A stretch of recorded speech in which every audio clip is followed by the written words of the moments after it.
punya ilmu, Allah Al-Alim. Kenapa enggak Anda dekati Allahnya yang punya ilmu?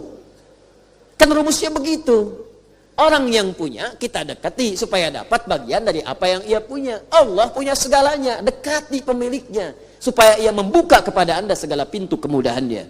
Bagaimana jalan mendekat kepada Allah? Ittaqullah, tingkatkan takwa ibadah. Makanya orang dulu itu banyak yang ibadah, pasca ibadah dia memohon kepada Allah. Bahkan saat sedang ibadah minta. Itu Nabi Zakaria kan punya anak Yahya, minta dalam ibadah. Belum selesai ibadah udah dikabul.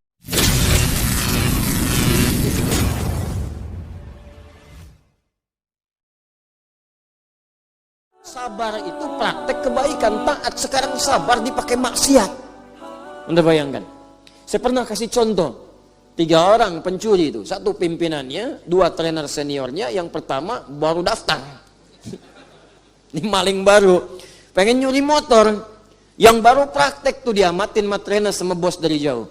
Ya kecepatan cuma sedetik. Dia sampai 3 detik belum selesai. 3 detik. Susah nih bos. Sabar, terusin. Sabar Anda bayangin. Dia ada orang maksiat aja sabar sekarang. Nonton bola, sabar malam. Nonton bola tuh bisa sabar Anda bayangkan. Bahkan pejudi nunggu menit terakhir, sabar. Sabar aja dulu, ntar bagian terakhir injury time. Anda bayangin, kenapa Anda yang tahajud nggak sabar? Kenapa Anda yang puasa nggak sabar? Kenapa Anda menghafal Quran nggak sabar? Sabar kawan. Sabar. Karena memang dunia ini tempat capek. Ntar di akhirat istirahatnya. Di alam kubur istirahat. Sampai nggak ada orang bisa bangunkan lagi. Istirahat. Silahkan yang lama istirahat. Nggak akan bangun demi Allah saya katakan. Ya, istirahat yang panjang. Sekarang nggak apa-apa capek juga. Lagi tidur bangunin. Allahu Akbar, Allahu Akbar. Ya bangun aja dulu. Bangun dulu aja. Ya isya, maghrib capek tiduran, dibangunin, bangun aja dulu, bangun. Ntar ada saatnya nggak bangun lagi. Di situ silahkan istirahat yang panjang. Ya kalau pengen cepat-cepat silahkan, tuh kan. Cuman nggak bisa milih. Saya tuh sampaikan ini penting supaya kita bisa mengukur kita ini benar nggak berislam sampai dengan malam ini. Benar nggak mengamalkan Al-Quran? Benar nggak kembali pada Al-Quran? Jangan-jangan Al-Quran minta kita ke timur, kitanya ke barat. Kata Quran, John, jangan gosip, ente gosip. Saya enggak Ustaz, bagus, enggak seperti itu tuh ibu yang itu tuh. Ya sama aja. Jelas ya? Taqi itu 1 orang. Wa kana taqiyya. Kalau banyak muttaqin. Dzalikal kitabu la raiba fihi hudal lil muttaqin. Muttaqin itu cirinya ibadah. Alladzina yu'minuna bil ghaib wa yuqimunas shalah wa mimma razaqnahum yunfiqun. Infak ibadah, salat ibadah. Nah, rumus ibadah itu ibadah bagian dari takwa. Takwa itu rahasianya diantaranya dalam Al-Quran, itu wasilah untuk memohon kepada Allah agar mengabulkan apa yang kita mohonkan. Itu rumus. Tadi rumusnya di Al-Maidah ayat ke-35. Ya ayyuhalladzina amanu, hai orang-orang telah beriman kepada Allah, ittaqullah, coba kamu tingkatin tuh takwanya. Deketin Allahnya. Anda pengen harta, yang punya harta itu Allah, karena itu disebut Ar-Razzaq. Kenapa Anda nggak dekati Allah yang punya harta itu? Anda pengen ilmu, yang punya ilmu Allah Al-Alim. Kenapa nggak Anda dekati Allahnya yang punya ilmu? Kan rumusnya begitu. Orang yang punya kita dekati supaya dapat bagian dari apa yang ia punya. Allah punya segalanya, dekati pemiliknya supaya ia membuka kepada Anda segala pintu kemudahan dia. Bagaimana jalan mendekat kepada Allah? Ittaqullah, tingkatkan takwa ibadah. Makanya orang dulu itu banyak yang ibadah, pasca ibadah dia memohon kepada Allah. Bahkan saat sedang ibadah minta. Itu Nabi Zakaria kan punya anak Yahya, minta dalam ibadah. Belum selesai ibadah udah dikabul. Quran surah ke berapa? 3. Ayat ke 38. Minta keturunan dalam sholat, Anda bayangkan. Ya, hunalika da'a Zakaria rabbah. Di mihrab itu Nabi Zakaria bermohon kepada Allah Rabbnya. Qala rabbi habli min ladunka dzurriyyatan thayyibah innaka sami'ud du'a. Ya Allah, mereka berkata aku enggak mungkin punya keturunan karena mereka melihat istriku punya keterbatasan. Secara klinis dia sudah menopause, secara medis dia divonis mandul. Kata manusia yang enggak mungkin. Tapi hamba percaya engkau pemberi yang tak punya batas. Sifat Allah namanya Wahhab, pemberi tanpa batas. Minta dengan amr lit talab, memohon. Habli, mohon ya Allah, anugerahkan kepadaku dari sifatmu yang tak punya batas. Dzurriyyatan thayyibah min ladunka, dari sisimu saja. Saya percaya kepadamu, orang lain sudah enggak saya dengar ya Allah. Itu rumus dari Quran.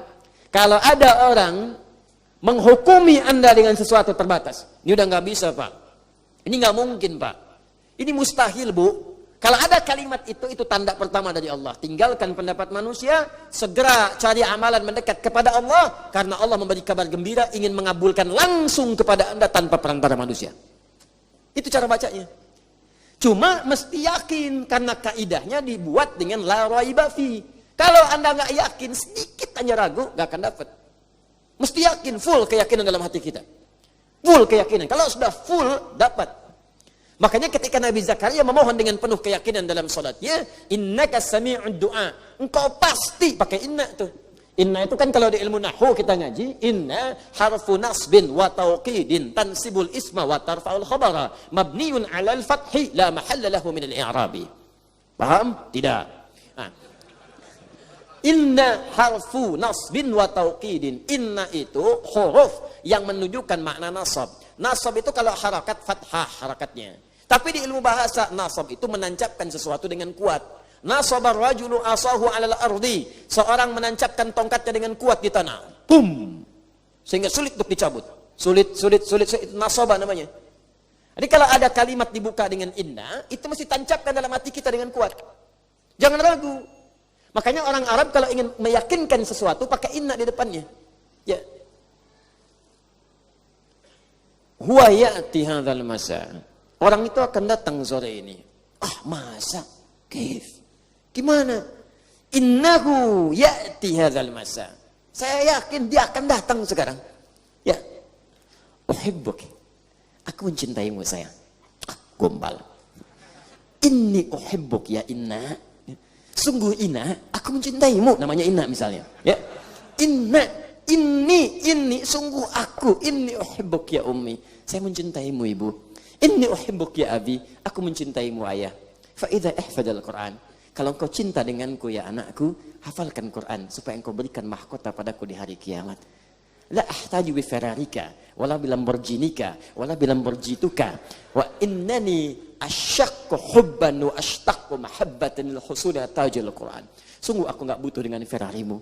Sungguh aku tidak butuh dengan Lamborghini-mu, juga Lamborghitumu. Yang aku inginkan engkau berikan mahkota dengan tanganmu yang aku rawat sejak kecilmu di hari kiamat saat aku kembali kepada Rabb kita semua. Katakan itu dalam setiap mau tidurnya, bisikan di telinganya. Sehingga itu terngiang dalam benaknya dan masuk ke dalam jiwanya. Dan Anda akan rasakan kebahagiaan tertinggi bahkan sejak ia menghatamkan Al-Qur'annya. Sebelum Anda berpulang kepada pencipta kita Allah Subhanahu wa taala. Sujud Anda syukur. Betapa saya lihat, saya sering terharu kalau lihat anak-anak sedang karantina selesai, ibunya datang, bapaknya datang, semangat disupport itu. Habis itu ada yang telepon, ada yang nangis, ada yang macam-macam. Itu baru di dunia, apalagi di akhirat nanti. Apalagi di akhirat. Muliakan diri Anda dengan kemuliaan dari Allah Subhanahu wa taala. Wabtagu ilaihil wasilah, cari wasilah dengan takwa. Ini saya sering dapatkan nih banyak kertas masuk. Mungkin ribuan kertas masuk itu. Masuk. Masalah semua. Masalah semua. Jadi, ya saya ini memang objek masalah. datang. Alhamdulillah. Memang tugasnya begitu. Ya kalau nggak mau begitu jangan jadi ustadz gitu kan. Datang, cuman persoalannya Anda ini kebanyakan belum mendekat kepada Allah. Ya kuncinya kan sederhana, dekati dulu Allahnya, yakinkan pada diri kita. Salah satunya apa? Dengan ibadah. Makanya ibadahnya maksimalkan. Begitu maksimal, pasca ibadah doa, biasakan berdoa. Doa. Nabi itu berdoa. Pasca sholat itu berdoa. Allahumma inni as'aluka ilman nafi'a wa rizqan thayyiba wa amalan mutaqabbala. Doa. Habis zikir, doa. Kalau sedang gelisah, doa. Minimal sebut nama Allah. Kata Allah, fadhkuruni. Quran surah kedua ayat 152. Paling kanan sebelah bawah. Sebut aku. Sebut aja dulu. Siapa? Bagaimana aku menyebutmu ya Allah? Di tafsir Quran surah 17 ayat 110. Kulit Allah. Paling singkat sebut nama Allah. Ya Allah, ya Allah, ya Allah. Coba biasakan nih. Saya juga sama mempraktikkan. Guru-guru saya menyampaikan. Kalau sedang dibisikin pikiran buruk, orang maksiat mau tobat, ada pikiran-pikiran buruk, dorongan-dorongan keburukan, prasangka buruk, ingin berbuat maksiat, sebut dalam hati kita, latihan. Ya Allah, ya Allah, ya Allah, ya Allah, ya Allah, ya Allah. Yal Qahar, Yal Qahar, Yal Qahar, Yal Qahar 181 kali. Ah itu zikir tuh. Ada ijazahnya tuh, ya. Ya Allah, ya Allah, ya Allah, ya Allah, Yal Qahar, Yal Qahar, Yal Qahar 181 kali. Minta sampai zikir itu menguasai hati kita. Kalau sudah menguasai hati ini, maksiat akan keluar. Karena orang kalau sudah ingat dengan Allah, nggak akan pernah ingat dengan maksiat. Orang kalau sudah ingat dengan Allah, maka yang buruk keluar. Jadi kebanyakan orang berbuat maksiat itu karena nggak ingat Allah. Kalau koruptor ingat Allah, nggak akan korupsi. Kalau pencuri ingat Allah, nggak akan mencuri. Nggak ada orang mencuri pakai bismillah. Bismillahirrahmanirrahim, kotak infak nih. Supaya sah di masjid itu kan, nggak bisa. Semua pasti, kalau ingat Allah itu mustahil. Kalau ingat itu berarti ingat dosa, ingat pahala. Kalau dosa neraka, pahala surga. Dan surga terbesar, maksudnya pahala yang paling besar diberikan adalah ketika salah satunya di antara yang sekian banyak, pahala itu paling banyak ketika orang terdorong maksiat kemudian dia menghentikan dan menjauhinya. Itu pahalanya banyak banget tuh. Banyak banget. Makanya ada pernah seorang paman ingin menzinahi keponakannya. Jadi dia rentenir itu. Udah lama tuh. Wah, itu zaman lebih dari 15 abad yang lalu. Dia rentenir sekarang telat tuh, terlambat. Ya, baik yang online, hati-hati tuh yang online tuh, ojol tuh, ya. Pinjol, bukan ojol, ya. Sekarang banyak ada ojol, ada pinjol, ada benjol kan, lain-lain tuh. Yang pinjol-pinjol itu rentenir tuh, hati-hati tuh. Ya, saya sedang ngobrol itu saya lihat itu sampai sekarang 4 triliun. Anda bayangkan tuh yang terjebak dengan itu, hati-hati, hati-hati. Ya, banyak kata-kata manis kata Al-Qur'an, itu padahal ujungnya itu membawa racun. Quran surah kedua ayat 204 paling kecil.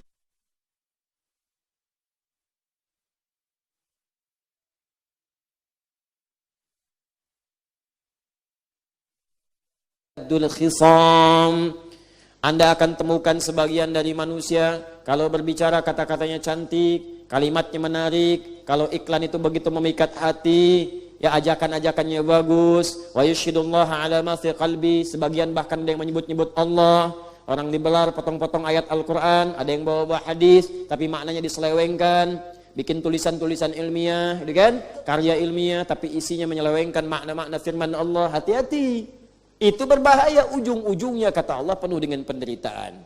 Di dunia, apalagi di akhirat. Hati-hati, pasti muaranya itu penderitaan di ujungnya. Ya, jadi biasakan berdoa, mohon kepada Allah Subhanahu wa Ta'ala.